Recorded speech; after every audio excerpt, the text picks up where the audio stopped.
Setelah Uni Soviet runtuh pada tahun 1991, Ukraina memproklamasikan kemerdekaannya.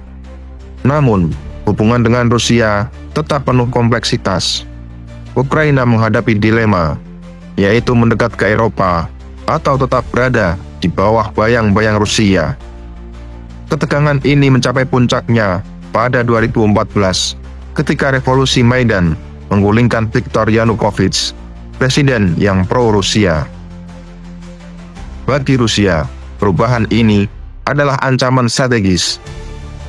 Ukraina yang dianggap sebagai saudara kecil dalam sejarah bersama mereka, mulai mendekati NATO dan Uni Eropa. Vladimir Putin tak tinggal diam. Ketika kerusuhan pecah di Crimea, Rusia merespon dengan langkah tegas. Pasukan tanpa tanda pengenal muncul seperti bayangan, merebut kendali wilayah itu. Dalam referendum yang dikritik oleh dunia internasional, Crimea bergabung dengan Rusia. Di wilayah Donetsk dan Luhansk, protes berubah menjadi pemberontakan.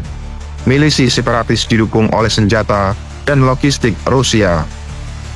Sementara itu, Ukraina mencoba meredam perlawanan, tapi konflik berubah menjadi perang saudara.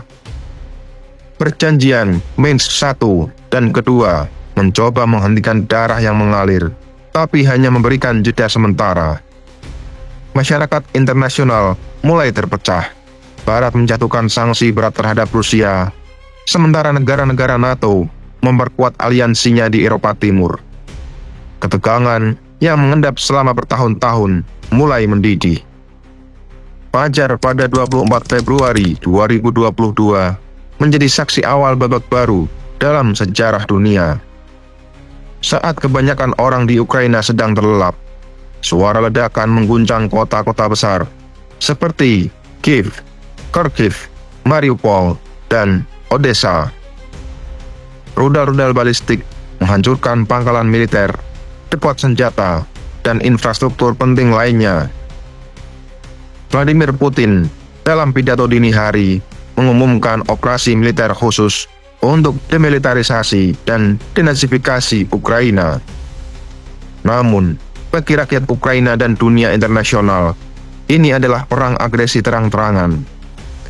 Pasukan Rusia melintasi perbatasan dari 3 arah. Utara melalui Belarus menuju Kiev, timur dari wilayah Donbas, dan selatan melalui Crimea.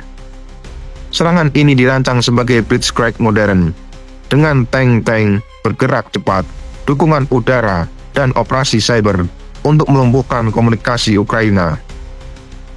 Target utamanya adalah Kiev, ibu kota Ukraina, dengan harapan menggulingkan pemerintah Zelensky dalam hitungan hari. Namun, apa yang direncanakan Rusia sebagai operasi kilat berubah menjadi mimpi buruk yang berkepanjangan. Ukraina di bawah komando Presiden Volodymyr Zelensky dan militer yang jauh lebih kecil menunjukkan perlawanan luar biasa. Tentara Ukraina yang telah belajar dari pengalaman perang di Donbas menggunakan taktik gerilya, serangan drone, dan persenjataan canggih yang didukung oleh Barat. Di Kiev, warga sipil mengambil senjata, membuat barikade, dan bahkan merakit bom Molotov untuk menghadapi pasukan Rusia yang mendekat. Serangan besar-besaran di sekitar Kiev menjadi titik balik awal perang. Rusia mengirim konvoi militer besar-besaran yang kemudian dikenal sebagai konvoi Kiev sepanjang lebih dari 60 km. Namun serangan ini terhenti oleh kombinasi faktor, yaitu perlawanan sengit dari pasukan Ukraina, serangan udara yang presisi menggunakan drone Bayraktar, dan kesalahan logistik besar dari pihak Rusia. Tentara Rusia kehabisan bahan bakar dan makanan, sementara Ukraina berhasil melancarkan serangan balik yang signifikan. Di kota Irpin dan Bucha yang terletak di pinggiran Kiev, pertempuran sengit terjadi. Tentara Ukraina mempertahankan kota-kota ini dengan harga yang mahal.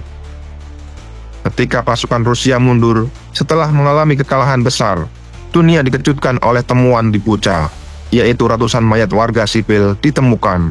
Banyak di antaranya menunjukkan tanda-tanda penyiksaan.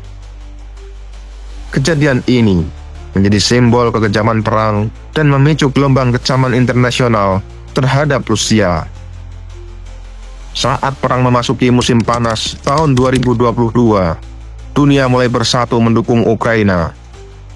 Amerika Serikat dan Uni Eropa mengirimkan bantuan militer dalam jumlah besar, termasuk rudal anti-tank Javelin, sistem pertahanan udara Stinger, dan akhirnya sistem roket HIMARS.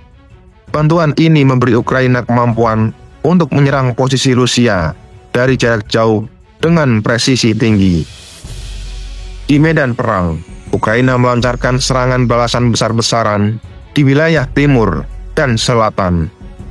Kota Kherson yang awalnya jatuh ke tangan Rusia berhasil direbut kembali pada November 2022.